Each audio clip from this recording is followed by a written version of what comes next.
So you could say for the Soniqs is they have not been able to bear fruit this entire stage, but it could all change up here on Oregon and all change up against Beast Coast. The ban phase starts now, and what does Soniqs want to try and pull away from the offense? Take a look at that and see what exactly they are going to remove. And seeing that first one come out now, it is going to be a choice of Hibana to be knocked out first here by the Soniqs, just limiting the hard breach potential. Hibana, of course, becoming incredibly useful in more ways than just her capability to hard breach as well, due to the fact that you can now choose the number of pellets. She can become quite bothersome at times for trying to drain utility like Gates and whatnot, so oftentimes we'll see her get banned out.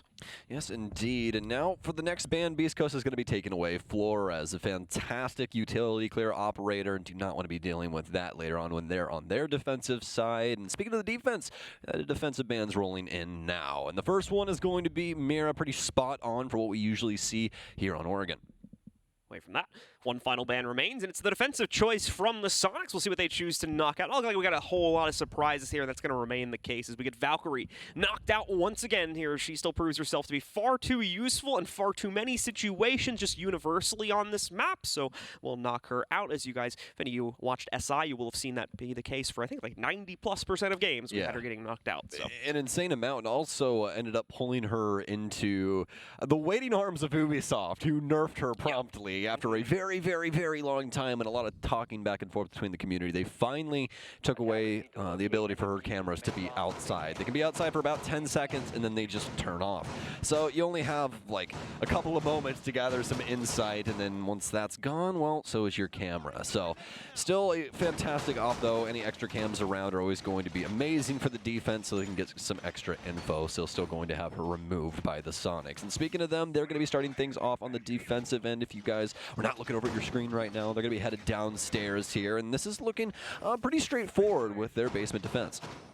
Did have an interesting initial pick coming in there from Anthony, but I did want to wait to see as the round got started if we were going to stick with it or not. The Glass initially being locked in from Anthony, but it has been picked away from that as he's going to go for the repick over towards the Thatcher instead, and we'll see a Zero come in for Slash as well. Interesting to see Zero here. Definitely an operator we've been seeing on quite a few other maps, but not so much on Oregon, but still can be used quite a bit to get those cameras in great positions to give some intel over to the side of Beast Coast.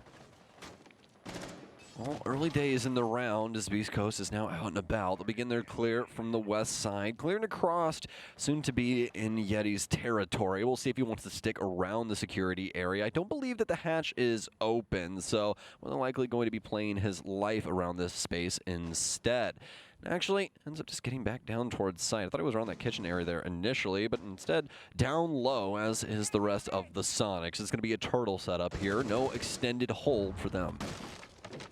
Surf, of course, will start the top-down opening just to make sure there's not going to be any shenanigans being thrown out by the Soniqs, mainly towards the laundry stairs, and similar things will be deployed over towards the freezer stairs area as well. We can already see one member of Beast Coast clearing out the top side of that. Sweater will be the one to do so, just making sure, once again, there we go, same top-down angle as we saw before over on the laundry stairs getting opened up, just so they can establish a bit of overwatch again for any more aggressive swings we get from Yeti or anyone in the area while they work on opening up the hatches and setting up the rest of their descent play here for Beast Coast. So going to be a pretty uneventful minute or two into this round, as unfortunately Soniqs have played into the default itself. So for you guys at home, that means you're not really going to get a whole lot of action out of this first 2 minutes. Yeah, and that's usually how Oregon ends up going. You really don't see too many action-packed moments inside of the opening minutes, and we're going to have it yet again here in round 1. Drip's already gotten the initial hatches open. It's going to be up to Slash to get the last hatch open here, and that's exactly what he'll get to doing inside of meeting, is he'll pop that E-box hatch open.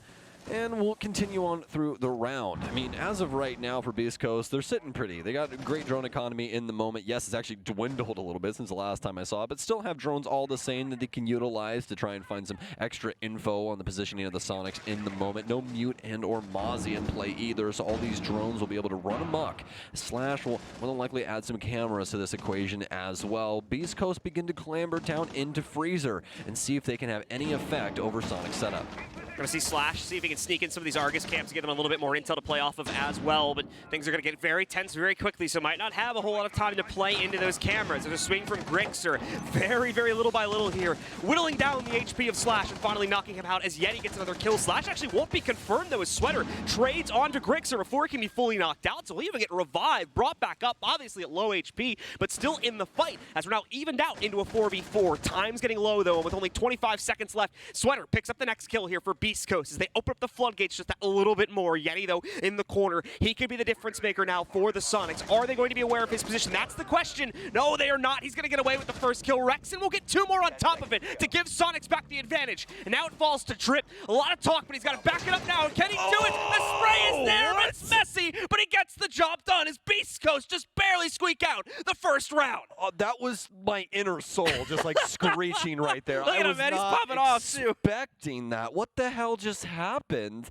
I mean, he somehow wins this engagement, even though I'll let you know when my brain like fried. So when Drip ran through the freezer hallway and then Rexon just seemingly was unaware that he was going to challenge him, that's when my brain just went full tilt. I had no idea how that was going to break down, but I don't know what to say for the Soniqs. I mean, that's just so unfortunate. Wasn't it Bolo yesterday that just like randomly sprayed a wall with his mouse like crazy and got a kill from it or someone on TSM? Someone mentioned this to me yesterday. I didn't see it.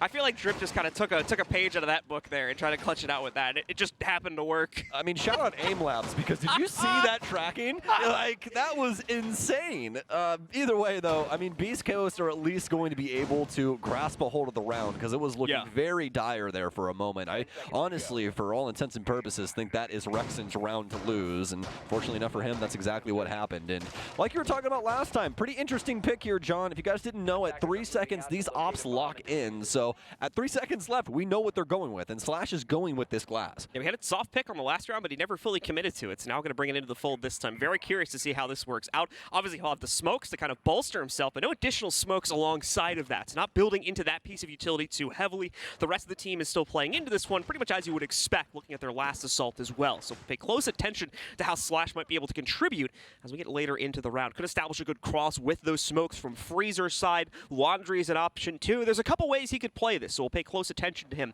as Beast Coast get closer to the execute. Once again, though, Soniqs is playing into a kind of default bunker setup, so this first minute or two is going to be the same as the last round. Not a whole lot going on here.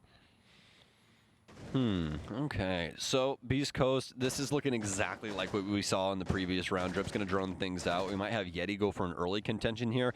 Personally, would not really like to see that. Much rather have him play his time and add discs to Freezer and make things a little bit more difficult for Beast Coast to actually get into. And then that's exactly what's going to happen here for Soniqs, as well as Beast Coast. They're actually going to back off of the Freezer hold as of right now and see if they can possibly get some more info around this area while the hard breachers start getting these hatches open. Now, a big thing to notate here is that they don't have nearly as much hard breach as they had the last time because they don't have 0 in, so they won't have the secondary hard breach. So that means that Drip is going to have to choose a different hatch rather than the lobby hatch.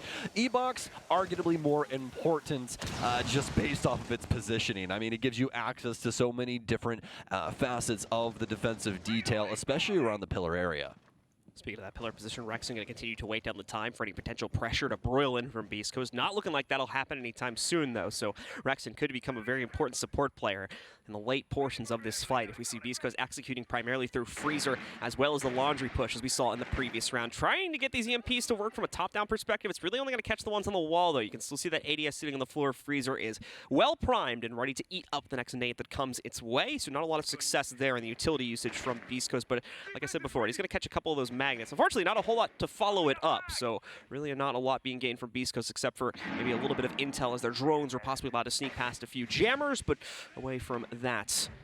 East Coast here, still just biding their time, and unfortunately, not biding it well enough. Yeti will be able to find the first kill of the round yet again. Here come the smokes, though, and here's where Slash is going to come into big plays. He'll have to be able to establish these crosses here, punish anybody that tries to peek from the window, but he's not able to line up the shots too well so far. It's going to be Surf that gets the first response here for Beast Coast, and Drip just barely sneaking off this planet, looks like. Hero getting onto the ground, but look at how low his HP is. He's going to be able to hold his own, though, regardless of that, and Surf has his cutoff only for that first pickup, though. He immediately goes down due to the freezer push from Kansan, and that leaves Slash on his lonesome, but look at his angle, way in the back of Freezer, and he's got this long scope to fight each and every one of these members of the Soniqs. Probably going to see someone from the Soniqs get super back up, and there we go. He's been revived, so where's the retake? Where's it going to come from now? As Slash actually reascends, he's going to rotate over towards Freezer's side and try to make a play there. Kansan, of course, will get the tap on a Surf to finish him off, and now Slash drops back down. He's got the cutoff for 2 of them, and both get knocked out. That's it. There's no time left for the counter defuse. Even if he goes down, the round is going into Beast Coast's hands.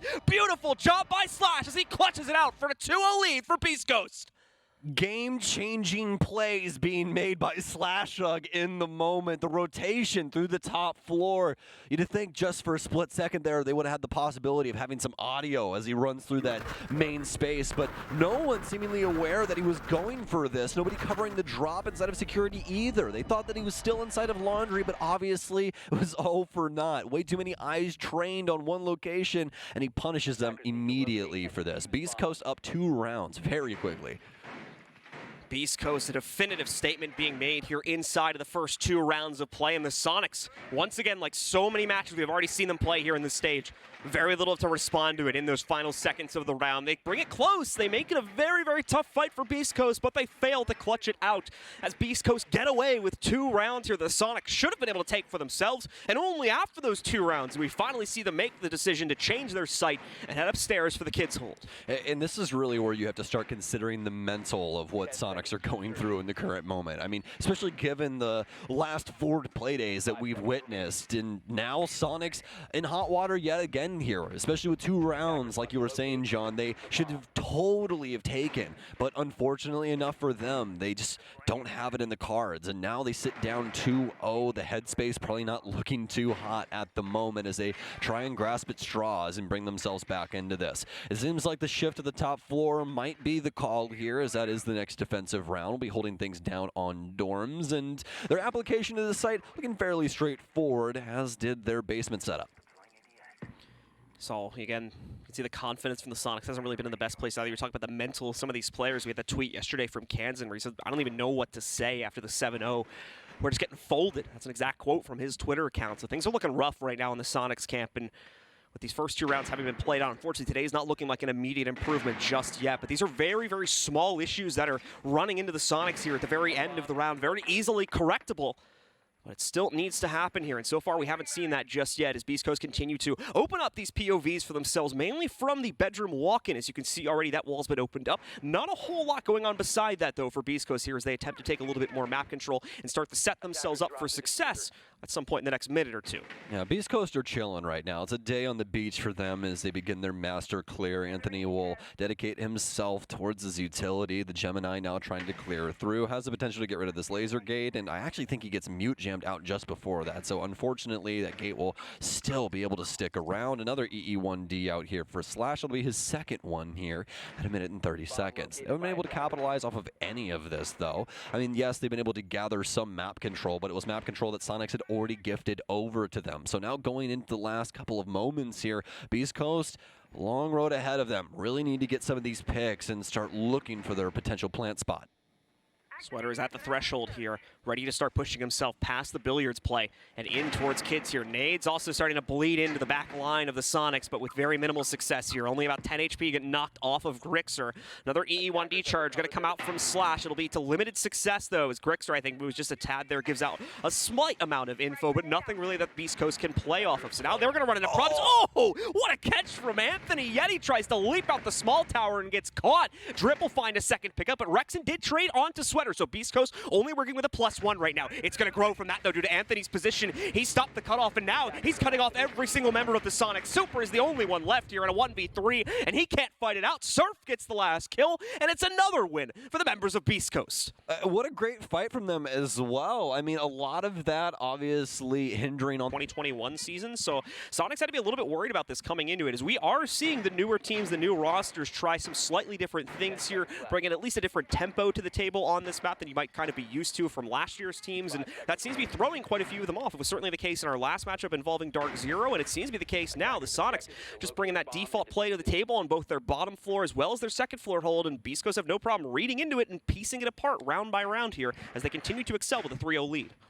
Well, the continuation of our game starts now after Soniqs timeout. We're back into play as Beast Coast comes out the gates.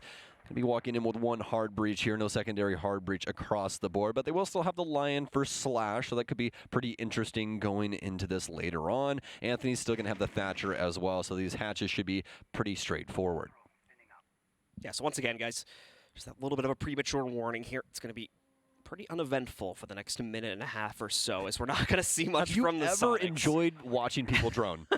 Welcome to Oregon, folks. We need to set up some rally poles or something for the drones to run through. We need like a mini game for everyone at home and the commentators. Better we just need some defensive teams to like try their luck with a second floor room. I mean, dude, we saw that with Astralis. We just haven't seen it from any other team, especially Soniqs. They do not want to risk any bodies on this mid floor. Which is fair enough. Their opening trade has been pretty mixed here so far. So. But John, they have Grixer. He's literally the highest rated player from SI. He's just putting his hands up in the air, guys. Yeah, I don't know what you want me to say here, man.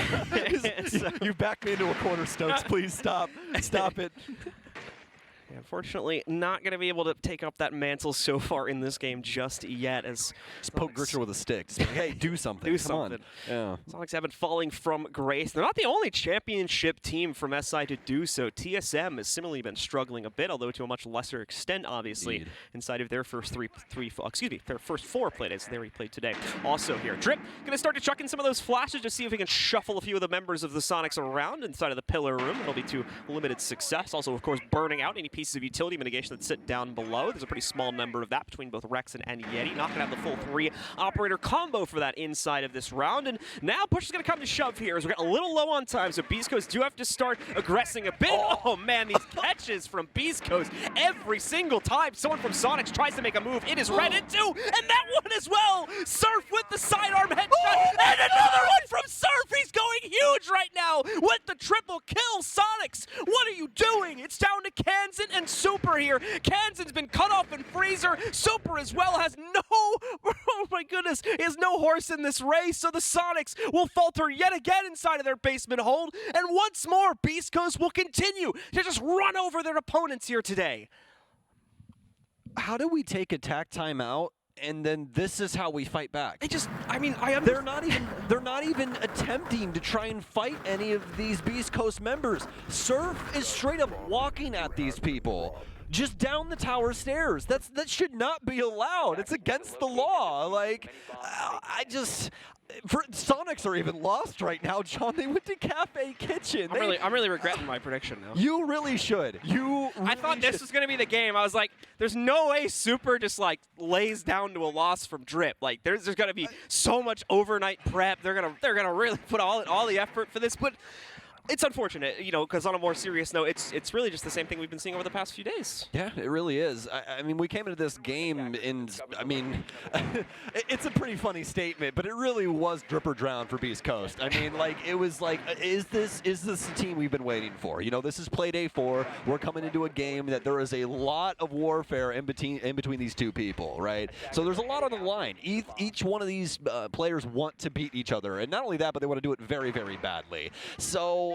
You look at the Soniqs camp right now, and there's just not very many positive things to say because you know how much this game means to the overall story of Super and Drip. It's like, I mean, the early fights are not going their way no matter what they do. Yeti's just been slammed so many rounds in a row. It's so unfortunate because he's trying his heart out here, too. I thought he was for sure going to get the backstairs kill in the last round. Dude. Thought he should have had the small tower hop out, too. But, I mean, credit to Beast Coast. They're just catching every single one of these. We've got a bit of a play developing here, though. Sweater trying to push the envelope a little bit early in this round by inserting himself down through the classroom hallway. Won't lead to a whole lot, though, as it looks like both teams will just kind of back away from each other there after that EE1D goes off.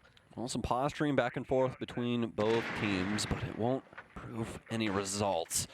And yet, as you were saying, it's just super unfortunate in the moment. But, hey, finally, we're going to have something work out for Soniqs as Super's practically gifted a slash hug as he gets blown away by that M590 on the entry to Dorm. Super's going to continue to be able to hold on to this. He's got a mute jammer for his attic wall, and he should be able to just stand in this exact location for some time. There's a lot of frag grenades, though, around the area, so he could potentially get naded out of this corner if he's droned out properly, and he will be. Might have to try and cross, but it was ill-advised. This Drip's already got the cut. Second trade going to be found. Rexham with just a tiny little angle here from the top of White Stairs. Picks up the exchange onto Sweater. So the Soniqs will stay in control. For how long is going to be the question, though. Can they maintain this pace for another minute and a half, or will Beast Coast flood their way into the site yet again to take that full control? Mind you, again, there's been zero pressure on the small tower side this entire round, which is generally how Soniqs are set up to counter right now.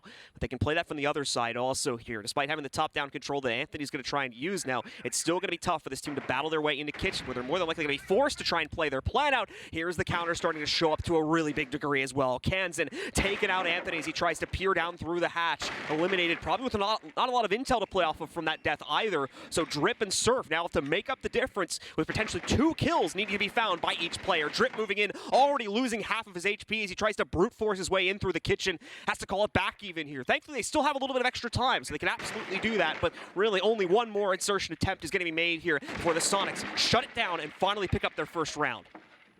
Beast Coast does have some time. They have an opportunity here, and although the rounds have looked like they were Soniqs multitude of times, they haven't been able to get one just yet. No. And oh, John, not again. Surf with 2, and not only that, but he's gotten it down to Rexon and Yeti. Luckily enough, though, for all of our Soniqs fans at home, both of them have a great opportunity here. They have, well, collectively, the most amount of kills that the Soniqs can possibly muster at the current moment. Drip back and forth here. He has the case control. They have to do something. Where is this going? Rexon not going to be able to actually push himself towards the cross. A frag grenade out here. It's going to force a move. Drip's going to get stuck, and that's more than likely going to be the round. That botched frag grenade just doing too much to Beast Coast in the moment, and that's the unfortunate timing that clock can possibly put you in. Valiant attempt from Beast Coast, but interesting enough for the Soniqs, it's the first floor hold that finally gives them their opening round here. That split pressure, especially from Superus, like we said, he's kind of gifted that opening kill there. Sets up a bit of a trade spree for the members of the Soniqs to use to bring it down to a 4v2. And although Surf puts in a great effort to try and bring it back with his own double kill, it was just too much to ask for inside of the 2v4. And unfortunately, with the limited time they were working with,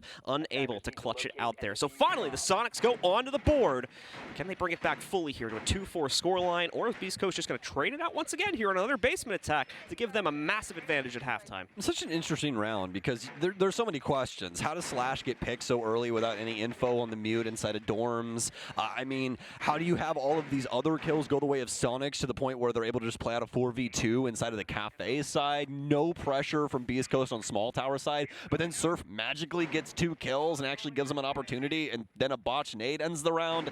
You know, it's really weird as of right now, at least for round 5. But fortunately enough for the Soniqs, that's one for them on the tally. So looking for their second one as they're headed back downstairs for the 4th time to see if they can finally get this right. New small wrinkle being added into Beast Coast attacking strategy, but it's one that you guys at home should absolutely expect to see on a basement attack here for Oregon. The Ying has been repicked in for Slash, and they're going to more than likely try to go for the E-hash drop following the use of those Candelas. Yet he tries to set himself up for an aggressive peek early on again here, but quickly changes his tune when he sees the players getting a little bit too close and they haven't popped the barricade open. I'm pretty sure it's a good move from him to get out of there as well, because that pre-fire coming in through the barricade might have been directly on the position he was holding. Either way, though, gets out of there and avoids that damage and falls back into this default 5-player hold in the basement that we've been seeing from Soniqs throughout the rest of this half also.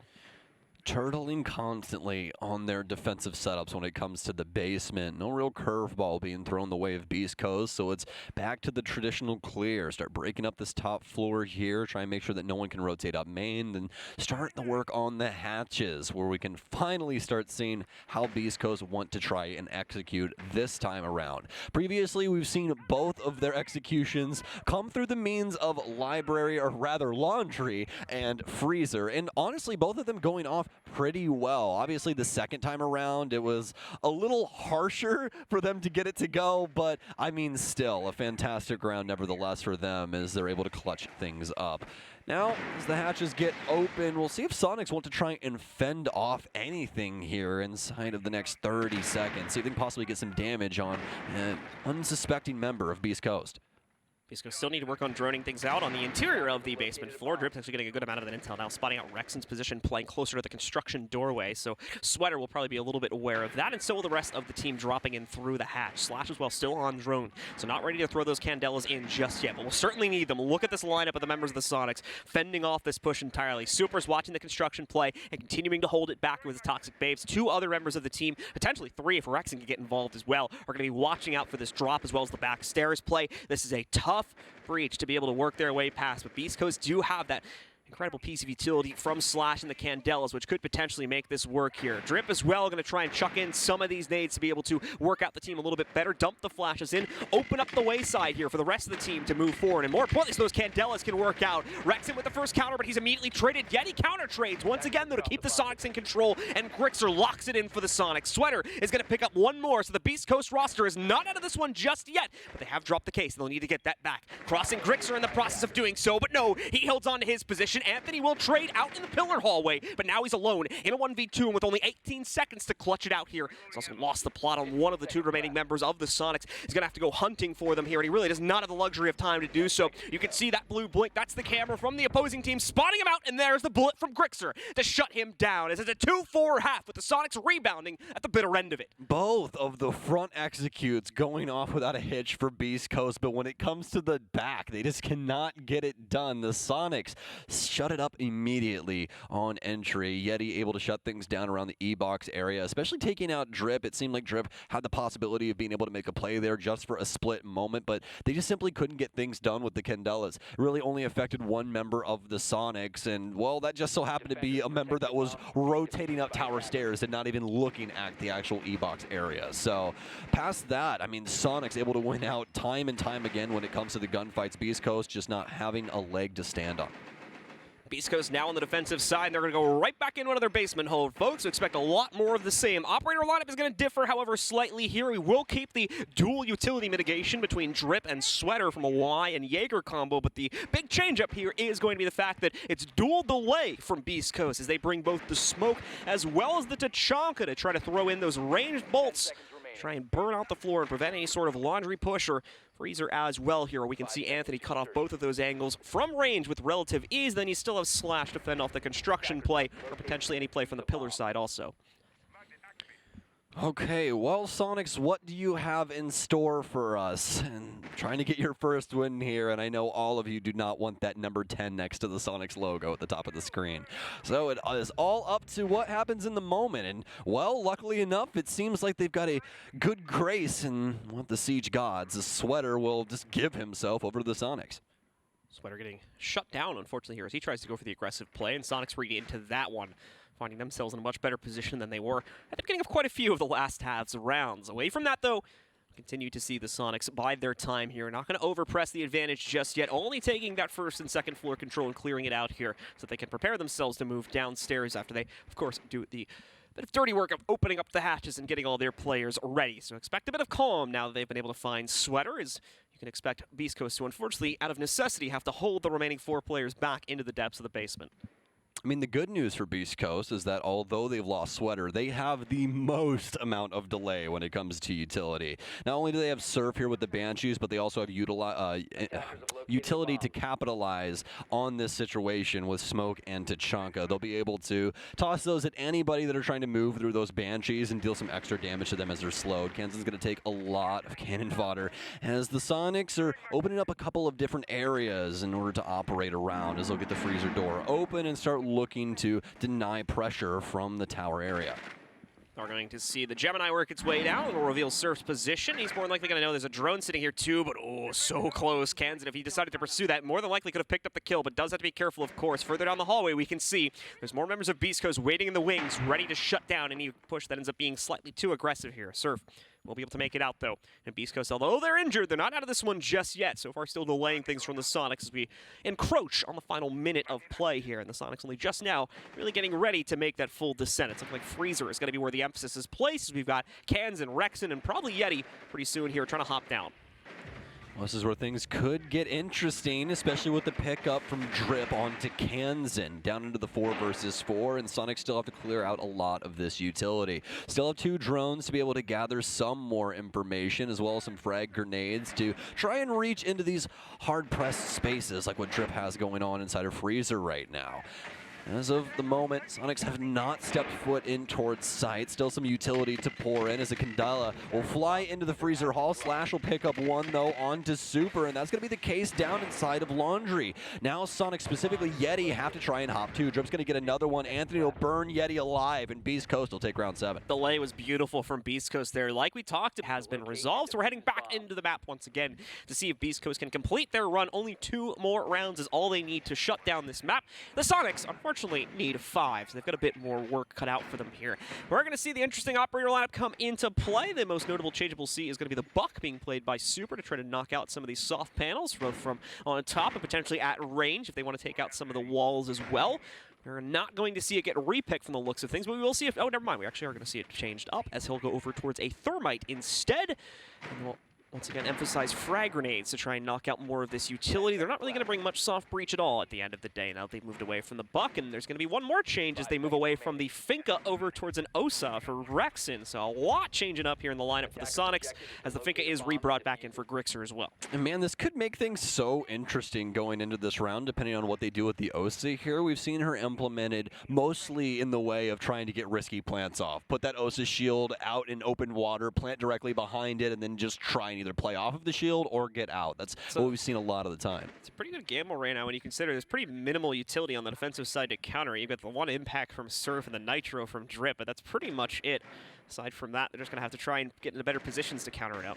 Yeah, absolutely. I think the big thing to notate for Beast Coast here is that there is a very high chance that one of the Soniqs members becomes a live barbecue, just because of the amount of slowing that we have. We have the Clash, we have the Banshees, and also with those new Vulcan canisters, those things are no slouches. They spread quickly, they deal a lot of damage, and they sustain for so very long.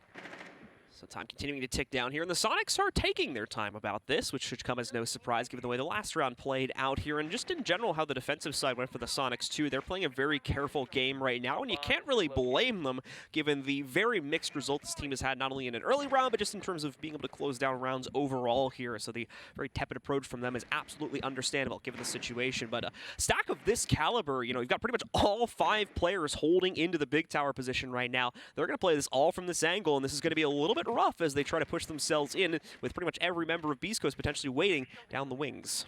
Yeah, absolutely. And the more that timer dwindles down, the scarier this situation gets. Beast Coast, opportunities here. Drip, he's already got the tape ripped. Nitro out, doesn't get anything. Almost. Super amount of damage onto Rexen, but it's not going to matter. It's actually Yeti to take down Slash. Surf is going to re-peek, but that doesn't matter either. Looks like we'll have some challenges in through the breach. Yep, I saw Drip standing right next to it, and when Drip's standing next to something going off that happens to be a breach, you know he's going to swing it. He gets the kill, and Beast Coast back on even footing, but not before Drip falls. This is going to be a close one here with Rexen picking up that trade. Back into a 3v4 here. Beast Coast have a lot of close contenders, though, waiting to fend off this push. And Sweater as well, rotating all the way back to the back of the site here. He's got a bit of a ways to go here to try to help out his teammates. Keep in mind, of course, there's still, and you just saw it hot ping there, there's that single Volcan canister sitting on the wall here that they can implode as they try to go for the execute, and that's going to delay for another 20 seconds. Look at the timer. There's only 40 seconds left, and oh no! Anthony nearly self-immolates himself, but he's able to back out of it just in the nick of time. Saves his own life here, but now he's so low. They're going to need that support to come in here from Sweater, and they're going to need it soon. 30 seconds left. That Volcan canister should be expiring in about 10 seconds or so, and that'll open up the floodgates for the Soniqs to begin their push, especially with Anthony being as low as he is.